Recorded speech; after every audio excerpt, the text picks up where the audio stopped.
Hi everyone and welcome to Flicks Talk. I'm Nia, and as I said last time, classic horror is this time. So, if you like classic horror as I said, then this is the show to watch.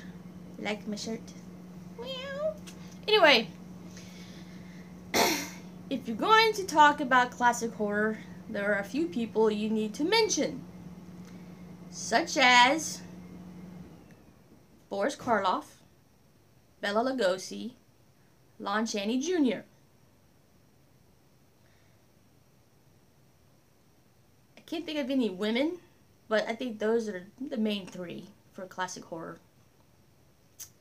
And if I'm wrong or left a major one out, comment.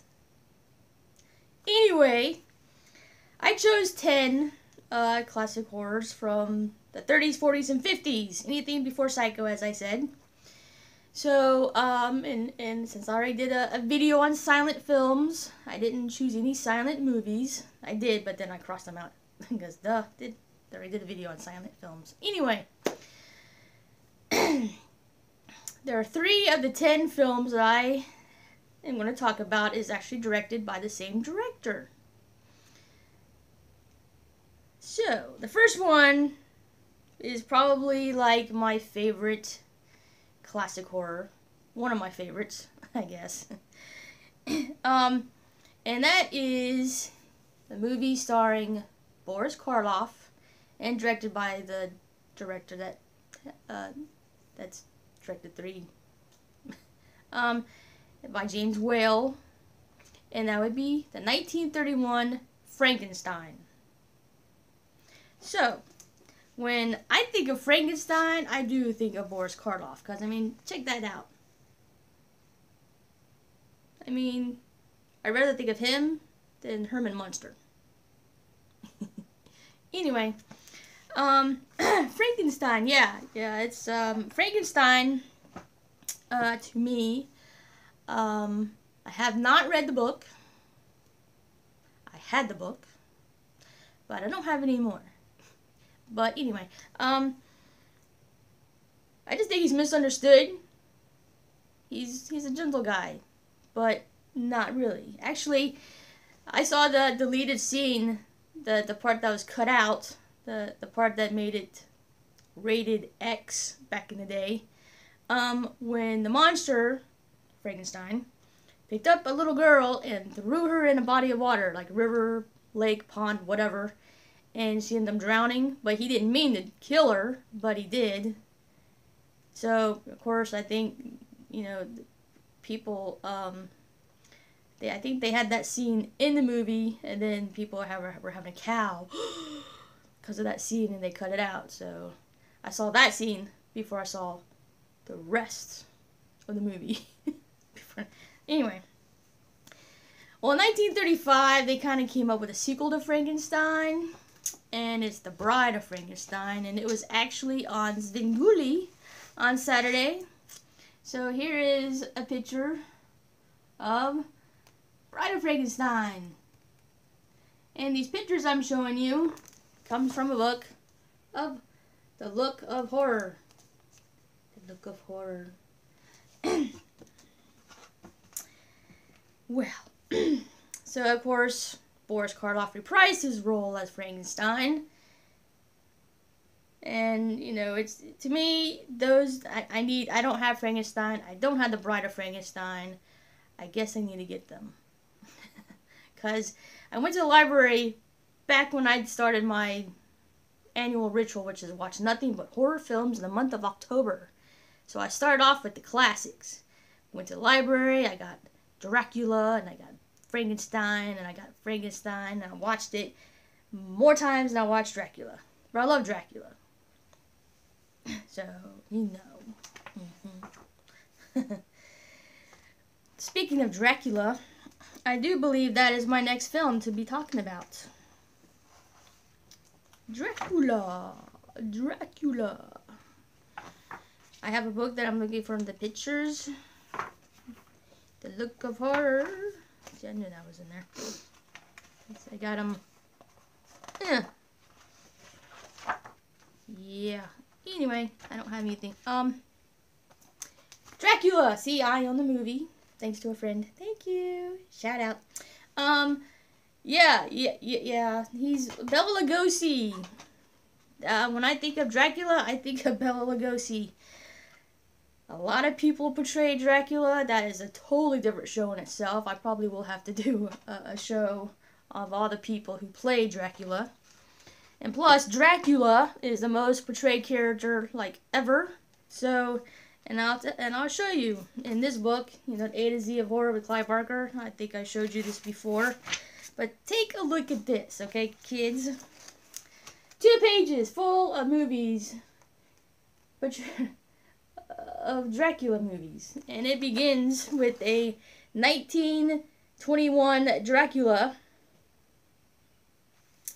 to 1995 Dracula Dead and Loving It, which was, I believe, a comedy, because I didn't see it. But 2 pages. Nothing of Dracula movies. There's Bella. And then, of course, you know, anyway. There's, just a lot of character people played him. Anyway, so, yeah.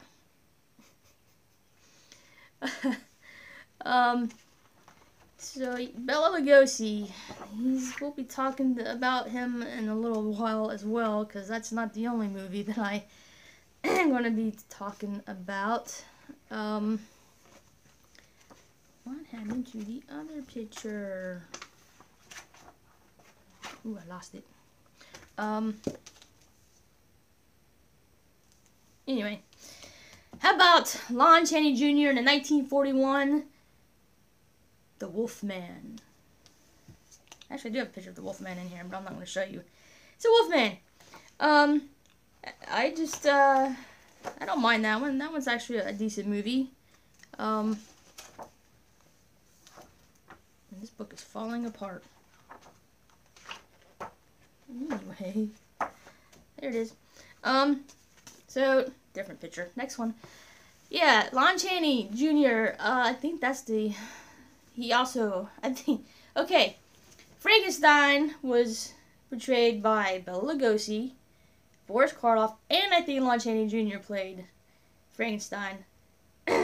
So, I think Bela Lugosi was offered, and John Carradine was offered to play Frankenstein, but they both turned it down, so Boris Karloff took the role.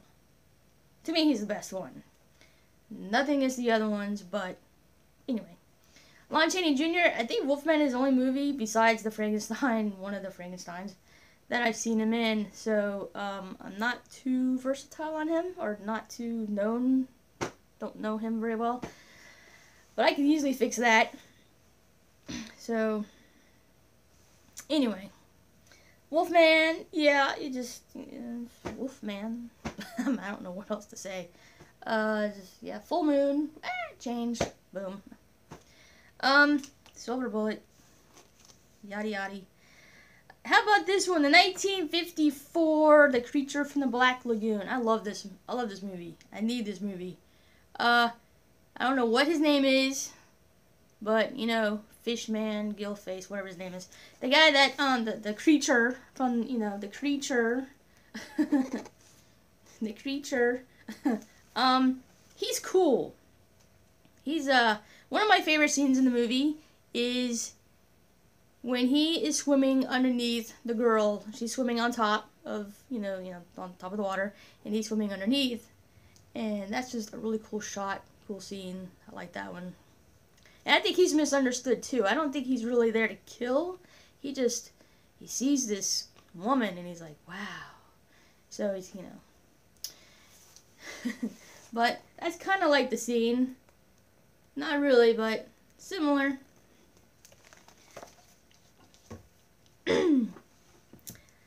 So, the third movie that was directed by James Whale, 1933, The Invisible Man. Bride of Frankenstein was the second one. Anyway, The Invisible Man. I love The Invisible Man. I need that one as well. I don't have it. When it's on Netflix, I watch it. There's just something about it. I don't know what it is. I just like it. So, um, yeah, Invisible Man. It's actually it's quite funny. The movie is quite funny. If you've seen the movie, there's a lot of just kind of comedic parts in it. It's more, to me, it's not really scary. It's just funny, especially that woman that kind of works in the bar and hotel all in one place. So she's kind of funny. Don't know her name or character name, but still, there's just some funny parts in it. Now, I have seen The Return of the Invisible Man, or The Invisible Man Returns, with Vincent Price, and of course you don't see Vincent until like the very end of the movie, like the last 2 minutes of the movie, because there he is in the bed. So,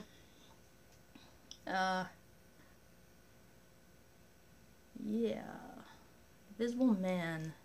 How about the 1958 The Fly? I'm not going to spend too much time on this one because I talked about this one in the remakes. I like The Fly. Anything with Vincent Price, I need to watch more of his. But I have seen that one, as I said before, and help me.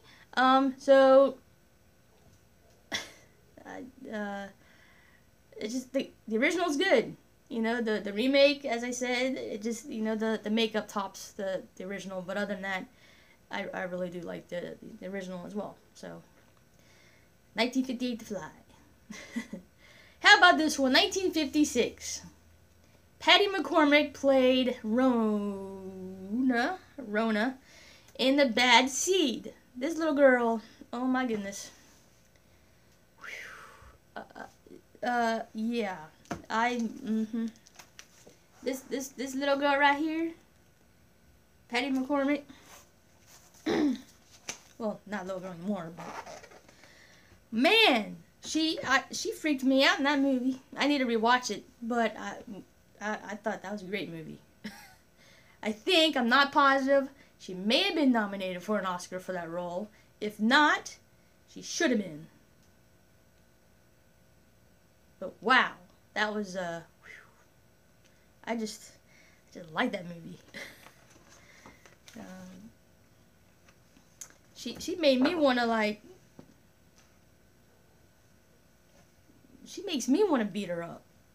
Not beat her up, but just like, what on earth are you thinking about? I did lose a place. Here it is.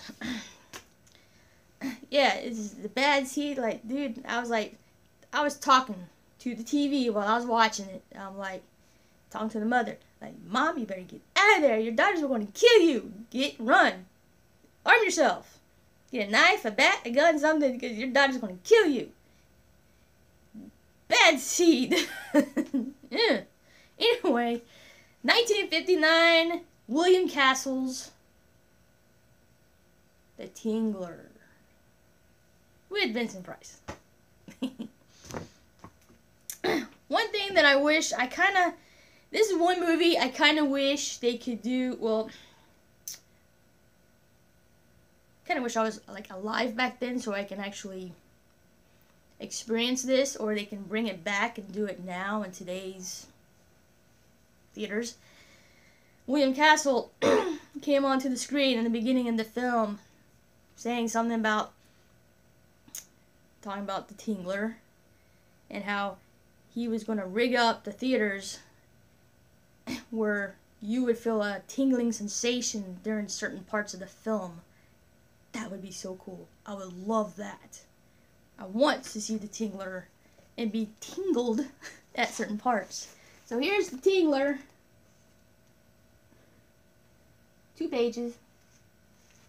See theaters being woo!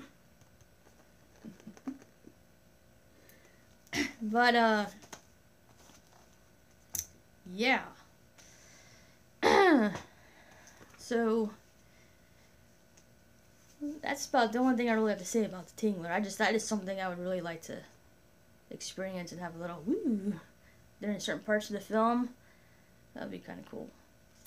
And the 10th one, the 10th movie of the classic horror is a 1935 film with Boris Karloff and Bela Lugosi. It's 1935, The Raven. I haven't seen the other Raven with Vincent Price, but I have seen that one, the 35 one. And that one, Bela Lugosi, dang, he's crazy. And, you know, I told someone that, I'm not going to say who, just kind of because I don't know if they want me to mention them. But so I told someone that, and they told me that he was crazy in real life. So yeah, I mean, I love Bela Lugosi. I have his collection. I have some other movies of his that's not in that collection, and so I've seen a number of his films, and he was a good actor, and he in The Raven, he was just crazy.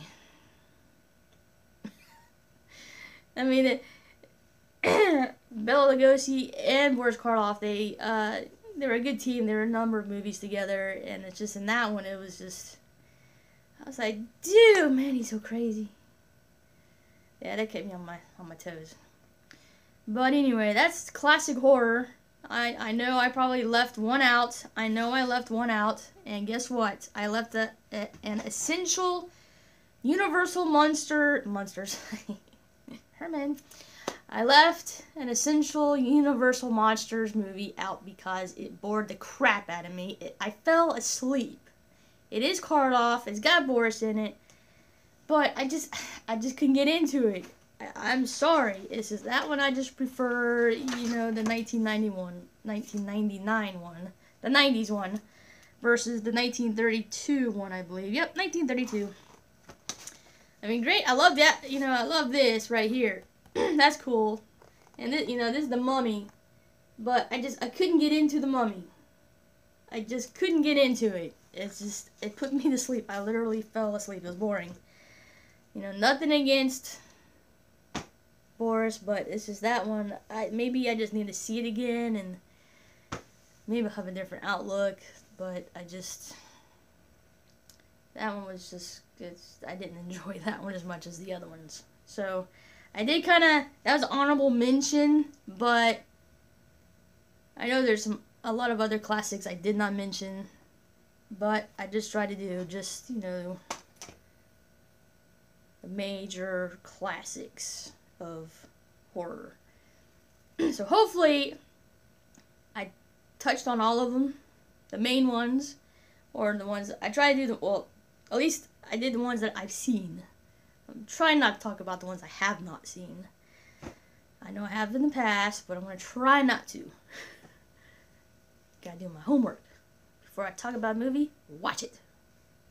Anyway, I don't know what's next, but I can tell you I've been contacted and requested to do a part 3 of remakes. So part 3 will happen. I just don't know when, but it is coming. So part 3 remakes will happen. Just don't know when. I'm still working on more categories, so you guys will just have to stay tuned to see what's next. Leave it a little surprise this time, unlike last time I told you what was next. So, thanks for watching, and I'll see you next time on Flickstop.